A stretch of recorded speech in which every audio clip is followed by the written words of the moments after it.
नमस्कार, capital TV Uttar Pradesh का खास शो किस्सा यूपी का देख रहे हैं आप। मैं हूं राधिका राज। संभल एक बार फिर सुर्खियों में आ गया है। कारण संभल सांसद जियाउर रहमान बर्ग का मकान, जिससे प्रशासन ने अवैध करार दिया है। प्रशासन का कहना है कि ये मकान बिना सही अनुमति के और स्थानीय नियमों को तोड़कर बनाया गया था। ये कार्रवाई एसडीएम के आदेश के बाद हुई, जहां फ्रंट के 151 वर्ग फीट एरिया को हटाया गया। खास बात है कि सांसद ने खुद मजदूरों से मकान का अवैध हिस्सा तोड़वाया, जिसको लेकर कहा जा रहा था कि उन्होंने ये कदम सीएम योगी की सख्त नीतियों के डर से उठाया है। तो क्या कुछ माहौल है संभल पर, इसी पर चर्चा करने के लिए मेरे साथ स्टूडियो में मौजूद है कैपिटल टीवी के executive editor Rajiv Kumar. Sir, आपका बहुत बहुत स्वागत। धन्यवाद। सर, संभल सांसद ने आज खुद मजदूरों को बुलवाकर तोड़वाया अपना घर, क्यों? देखिए, जिस तरीके से इन लोगों की स्थिति बन गई है, अब इन लोगों को लग चुका है कि जुर्माना भी दो, मकान भी तोड़वाओ, बुलडोजर भी चलवाओ, इससे बेहतर यही होगा कि कानून व्यवस्था का पालन करो।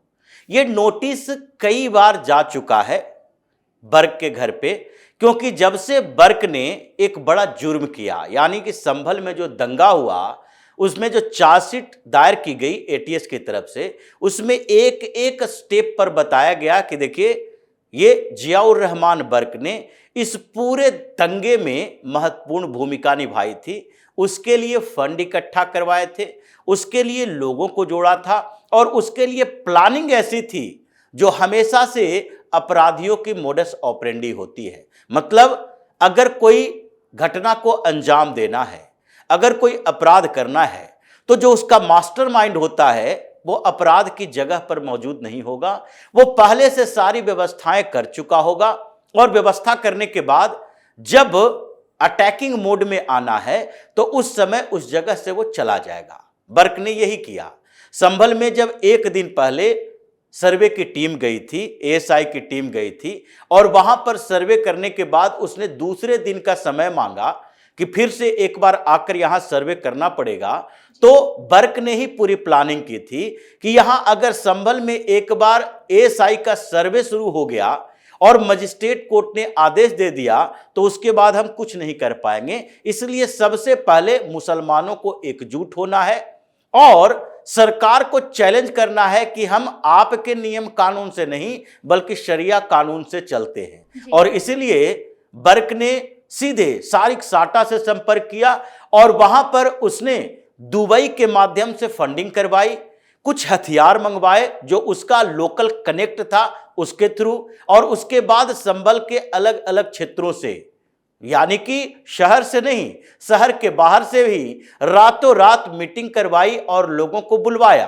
कि सुबह सुबह सबको शाही मस्जिद के पास आना है, और मस्जिद के पास इन लोगों ने जमावड़ा बढ़ा दिया। इनको पता था कि पुलिस के साथ कन्फ्रंटेशन होना है, विवाद होना है, और जब विवाद होगा तो उसमें आप लोगों को पुलिस पर अटैक करना है। ये मोडस ऑपरेंडी थी, और इसका खुलासा हुआ क्योंकि दिल्ली दंगे में भी यही मोडस ऑपरेंडी का इस्तेमाल किया गया था, और जिसमें शर्जील इमाम जैसे लोग, ये सारे लोग जो कि इसका पूरा मास्टरमाइंड बना था, व्हाट्सएप ग्रुप बनाया, डोनाल्ड ट्रंप के भारत दौरे के समय कैसे पत्थरबाजी करनी है, जब प्रतिक्रिया होगी तो कैसे बम चलाने हैं, और फिर दंगा शुरू हो जाएगा तो अंतर्राष्ट्रीय मीडिया में ये चर्चा हो जाएगी कि सीएए के खिलाफ में कैसे हिंदुस्तान के अंदर दंगा हो रहा है। बस वही मोडस ऑपरेंडी इन लोगों ने अपनाया, और उस समय ये सारे कॉन्स्पिरेटर जो दिल्ली दंगे के थे, कोई दरभंगा गया हुआ है, कोई बेंगलुरु गया हुआ है, कोई मुंबई गया हुआ है, और यहां पर अपने गुर्गों को छोड़ दिया था।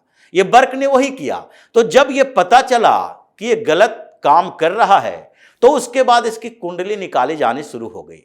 उसी तरीके से जैसे आजम खान की कुंडली तब निकाली गई थी जब वो फर्जी के केस में फंसा, फर्जीवाड़ा करने के केस में, और उसके बाद जांच पहुंची जौहर यूनिवर्सिटी तक। जौहर यूनिवर्सिटी, जौहर ट्रस्ट दोनों जब्त किया गया, और फिर जब एक एक करके आजम खान का हिसाब होना शुरू हुआ तो 98 केस उसके ऊपर दर्ज हुए। कोई भी अपराधी तब तक छिपा रहता है जब तक उसका एक अपराध पकड़ा न जाए। जब सारे अपराधों में वो छिपा कर रखे हैं तब तक उसके दरवाजे पर पुलिस नहीं पहुंच सकती, और इसलिए बर्ग को यह महसूस हो गया पहली बार ये लगने लगा कि उससे नोटिस भेजा गया था और नोटिस में कहा गया था कि आप जो म्युनिसिपल कॉरपोरेशन का नक्शा होता है जिससे आपने अनुमति ली होगी मकान बनाने के समय, वो नक्शा दिखाइए। ये नक्शा दिखा नहीं पाया क्योंकि नक्शा अप्रूव हुआ नहीं था। जब नक्शा अप्रूव नहीं हुआ तो आपने मकान कैसे बनाया? फिर दोबारा नोटिस गया कि आप अपने नक्शे के अनुसार अगर मकान नहीं बनाया है तो आप अपने जमीन का माप बताओ। फिर एक टीम गई और उसके बाद तहसीलदार ने उसके मकान और उसके बाद सड़क की चौड़ाई नापी और फिर ये डिमार्केशन किया गया कि इतना जमीन पर आपने अवैध तरीके से कब्जा किया है। फिर एसडीएम की तरफ से नोटिस भेजा गया कि अगर आप अपने खुद से उस अवैध वाले हिस्से को तोड़ देते हैं तो हम बुलडोजर लेकर नहीं पहुंचेंगे, क्योंकि जब बुलडोजर लेकर पहुंचेंगे तो जितना अवैध हिस्सा है उसके बाद वाला हिस्सा टूट जाए तो फिर उसकी जिम्मेदारी प्रशासन को नहीं है। डर इसके अंदर था। और इसलिए दूसरी बात यह थी कि जब सरकार बुलडोजर का इस्तेमाल करती है ऐसे मामलों में तो जो अवैध निर्माण तुड़वाए जाते हैं तो तुड़वाने में जितना खर्च होता है वो खर्च की वसूली भी उसी से करती है जिसने अवैध निर्माण कर रखा है।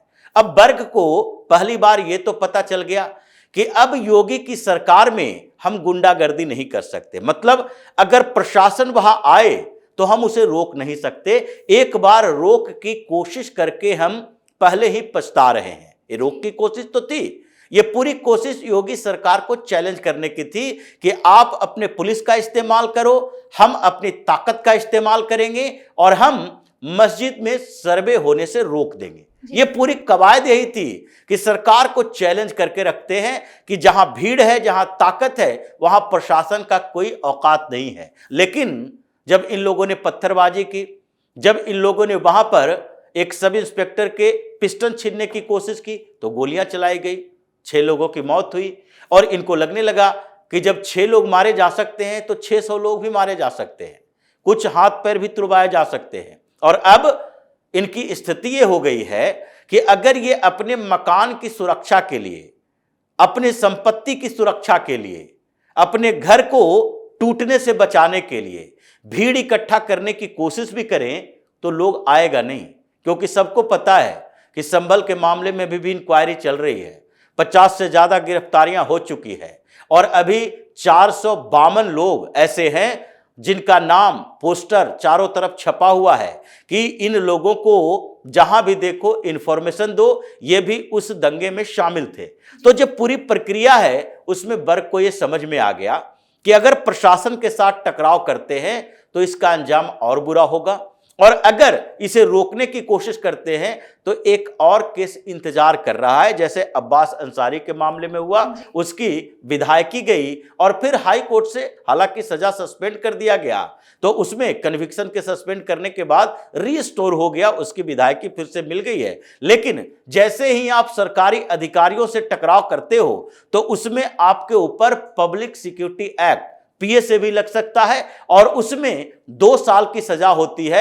अगर 2 साल की सजा निर्धारित हो गई तो आपकी सांसदी भी चली जाएगी। इसलिए जिस तरीके से संभल में जियाउर रहमान बर्क का इलाज हुआ है, जिस तरीके से आजम खान का मुख्तार अंसारी या आतिक अहमद का हुआ है, इन लोगों को अब समझ में आने लगा कि जो भीड़ तंत्र का इस्तेमाल हम आज तक करते रहे, अल्लाह के नाम पर, कुरान के नाम पर, शरिया कानून के नाम पर, जो अल्पसंख्यकों के नाम पर हम लोगों ने इन लोगों को सरकार के खिलाफ, प्रशासन के खिलाफ, पुलिस के खिलाफ इस्तेमाल किया, अब वो समय खत्म हो चुका है।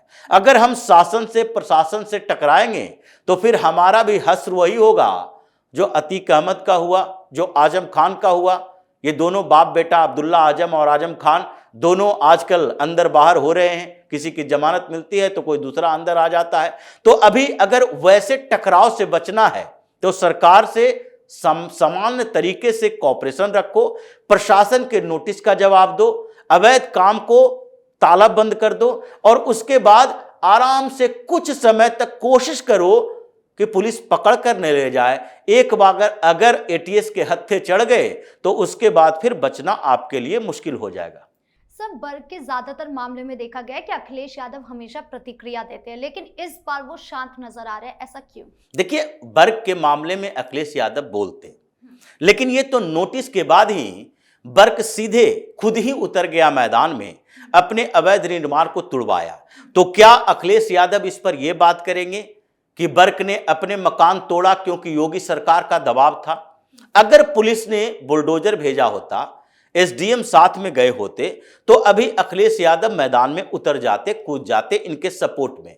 लेकिन ये तो वर्ग खुद ही यू टर्न ले चुका है, इसकी हेकड़ी ऐसी निकली है कि ये खुद ही हथौड़ा लेकर मैदान में आ गया, अपने घर खुद ही तुड़वा रहा है। तो ऐसी स्थिति में अखिलेश यादव अगर सपोर्ट में आते हैं तो ये उनका विरोध होगा कि प्रशासन से पंगा लेना है। इसलिए वर्ग खुद ही जानता है कि अभी अखिलेश यादव को इस मामले से दूर रखो, क्योंकि ये मेरा पर्सनल मामला है। हम अवैध निर्माण किए हैं, हम जमीन पर कब्जा किए हैं, तो उसे तो वापस करना ही पड़ेगा। इसलिए अखिलेश यादव अभी तक इस मामले में चुपचाप शांत होकर देख रहे हैं कि अगला कदम क्या हो सकता है। इस मुद्दे पर ज्यादा जानकारियों के लिए आपका बहुत बहुत धन्यवाद। धन्यवाद। तो जिस तरह से अभी संभल सांसद के मकान पर एक्शन हुआ है, उससे ये तो साफ होता है कि सीएम योगी के लिए कानून एक बराबर है, चाहे वो सांसद ही क्यों ना हो। साथ ही अखिलेश यादव की चुप्पी को लेकर भी सवाल उठ रहा है कि जिस तरह अखिलेश यादव सांसद वर्ग के हर मामले में अपनी टिप्पणी करते हैं, आज वो खामोश क्यों हैं? खैर, उनकी क्या प्रतिक्रिया आती है, ये देखने वाली बात होगी। किस्सा यूपी का में इतना ही। वीडियो को लाइक करें, शेयर करें और चैनल को सब्सक्राइब करना ना भूलें। धन्यवाद।